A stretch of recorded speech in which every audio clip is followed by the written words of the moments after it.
नमस्कार, आदाब साथियों। मैं सलीम आप सभी का एक बार फिर से मेरे YouTube चैनल में बहुत बहुत स्वागत करता हूं। निष्ठा की प्रशिक्षण अब अंतिम दौर में है। इसके बाद आपको एक मेगा एग्ज़ाम देना होगा जिसमें आपको कम से कम 60% नंबर लाने अनिवार्य हैं।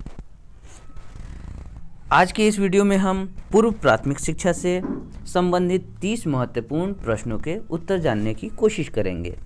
अगर आपने मेरे चैनल को अभी तक सब्सक्राइब नहीं किया है तो सब्सक्राइब जरूर करें तथा बेल आइकन को दबाना बिल्कुल ना भूलें।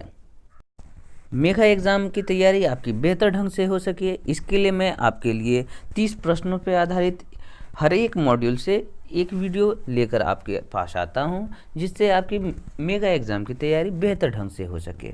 अगर आपने अभी तक उन वीडियो को नहीं देखा है तो मैं उसका लिंक डिस्क्रिप्शन बॉक्स में डाल दूंगा या आई बटन में आपको उसका लिंक डाल दूंगा, ताकि आप उन सभी वीडियो तक पहुंच सके और अपनी निष्ठा की ट्रेनिंग बेहतर ढंग से कर सकें।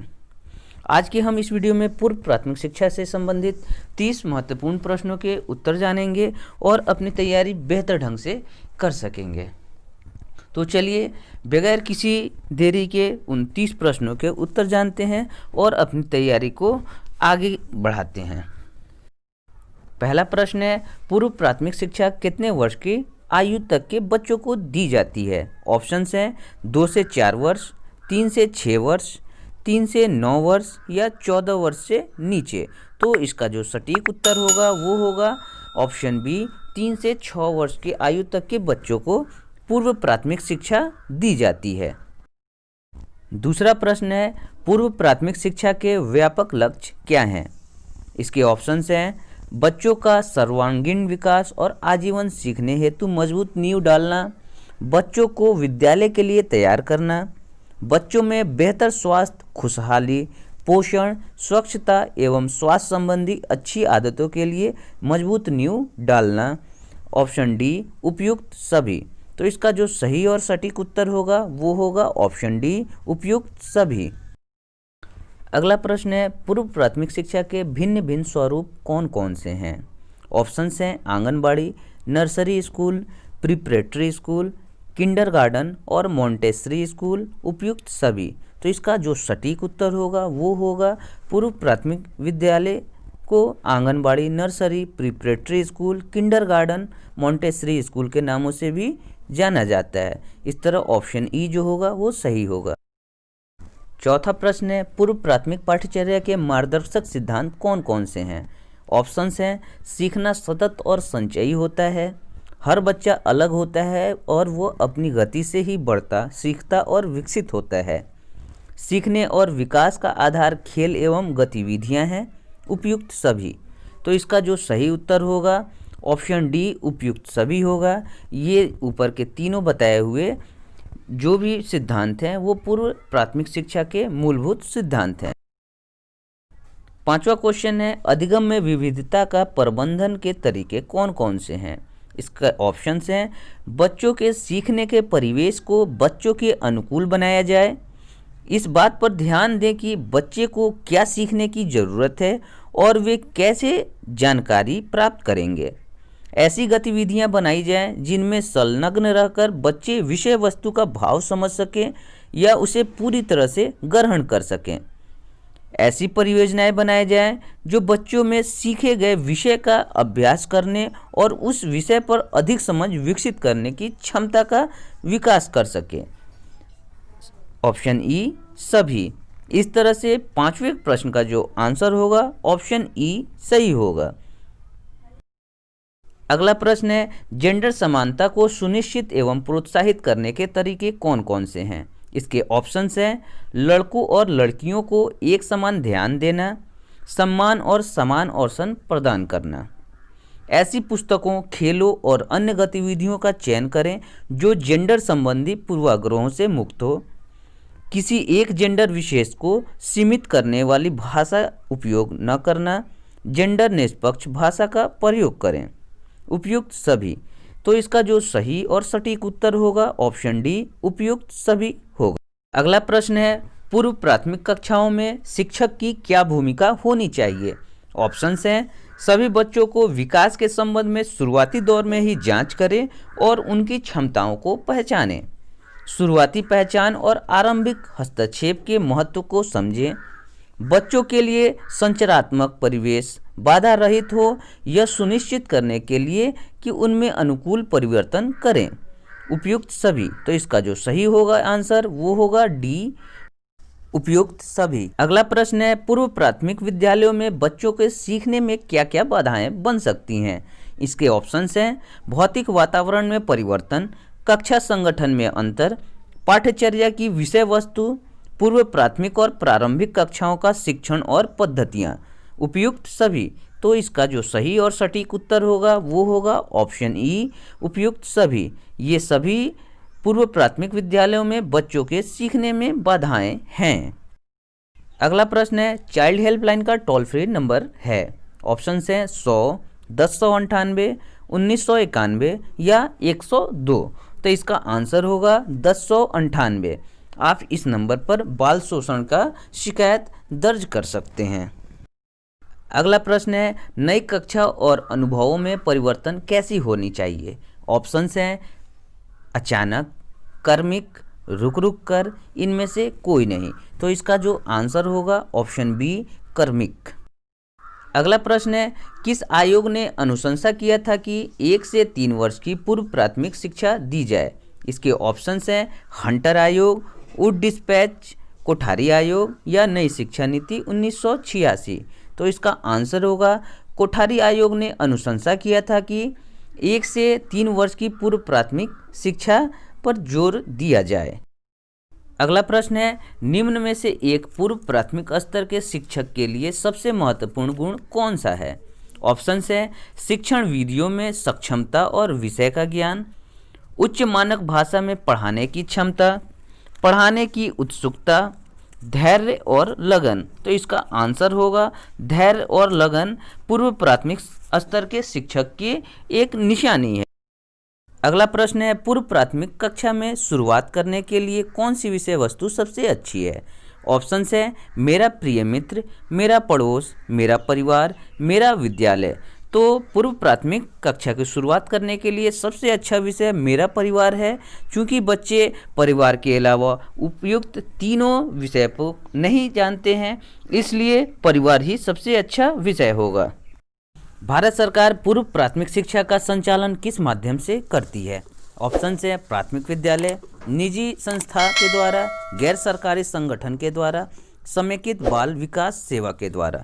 तो भारत सरकार समेकित बाल विकास सेवा के द्वारा पूर्व प्राथमिक शिक्षा का संचालन करती है।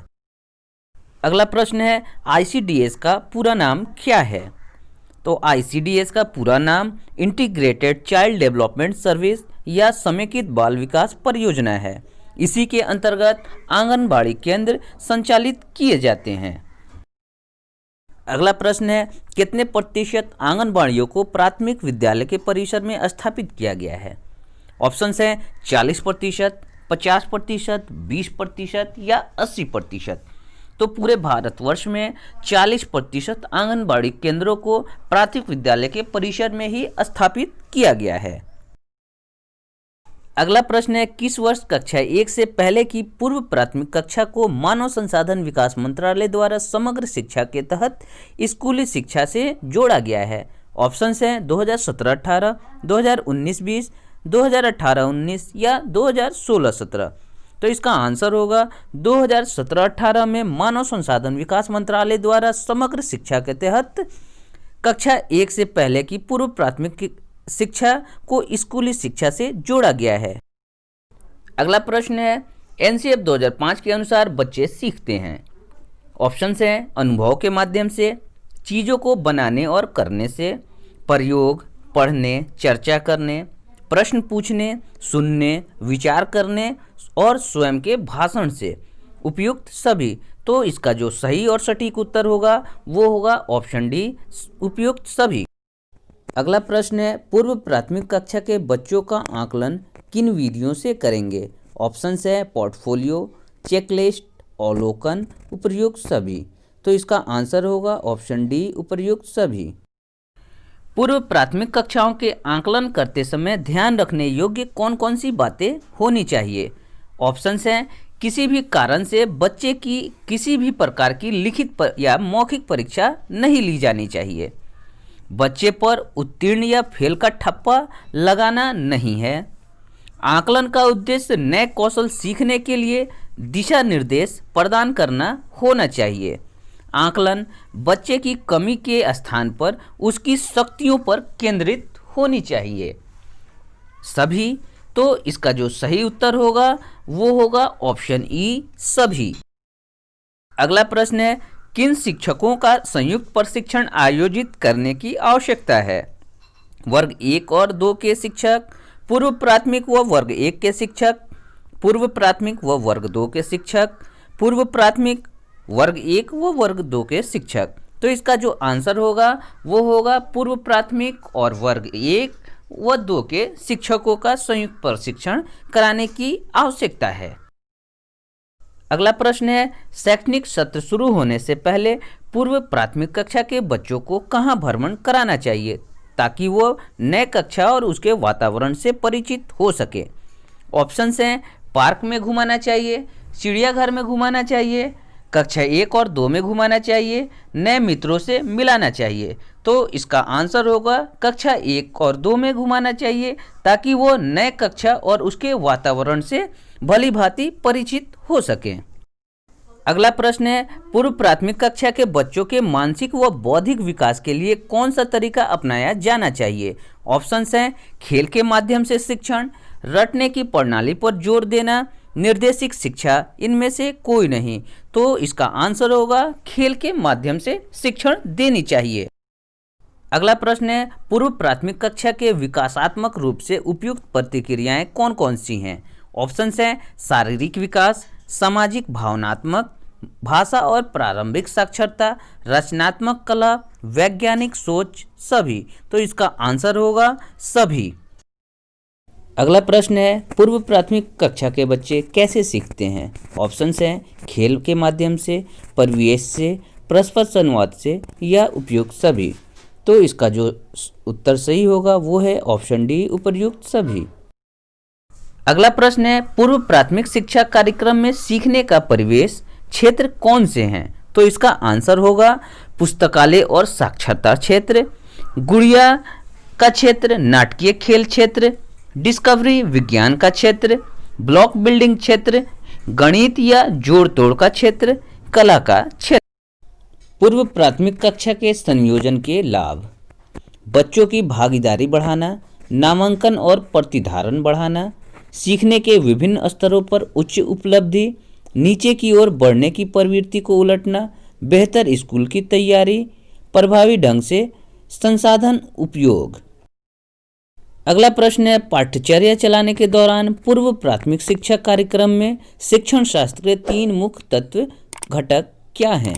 इसके ऑप्शंस हैं, खेल, अनुभवात्मक सीखना और कहानी कहना, खेल, परस्पर संवाद परिवेश, खेल, कहानी कहना और पढ़ना, खेल, अनुभवात्मक शिक्षण और पर्यावरण। तो इसका आंसर होगा ऑप्शन बी, खेल, परस्पर संवाद और परिवेश। संज्ञानात्मक विकास के एक उप आयाम के रूप में मैथमेटिकल थिंकिंग में शामिल है। ऑप्शंस हैं, कथावाचन, आकार और स्थान की समझ, खेलना, उछलना, कूदना।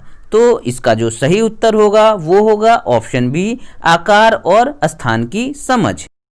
तीसरा और आखिरी प्रश्न है, पूर्व प्राथमिक कक्षा में संयोजन स्थापित करने के घटक कौन कौन से हैं? ऑप्शंस है, स्थानीय, कार्यक्रम के अनुसार, प्रबंधन, उपयुक्त सभी। तो इसका जो सही उत्तर होगा वो होगा उपयुक्त सभी। वीडियो के अंत तक बने रहने के लिए धन्यवाद। उम्मीद करता हूं कि आपने इन 300 प्रश्नों के उत्तर को कंठस्थ कर लिया होगा तथा एक नोट को भी तैयार कर लिया होगा ताकि आने वाले मेगा एग्जाम में आपकी बेहतर नंबर आ सके। वीडियो को अधिक से अधिक लाइक, कमेंट और शेयर करें। चैनल पे अगर नए हैं तो चैनल को सब्सक्राइब करें तथा बेल आइकन को दबाना ना भूलें ताकि आने वाले हर एक वीडियो का नोटिफिकेशन आपको सबसे पहले मिल सके। धन्यवाद। जय हिंद।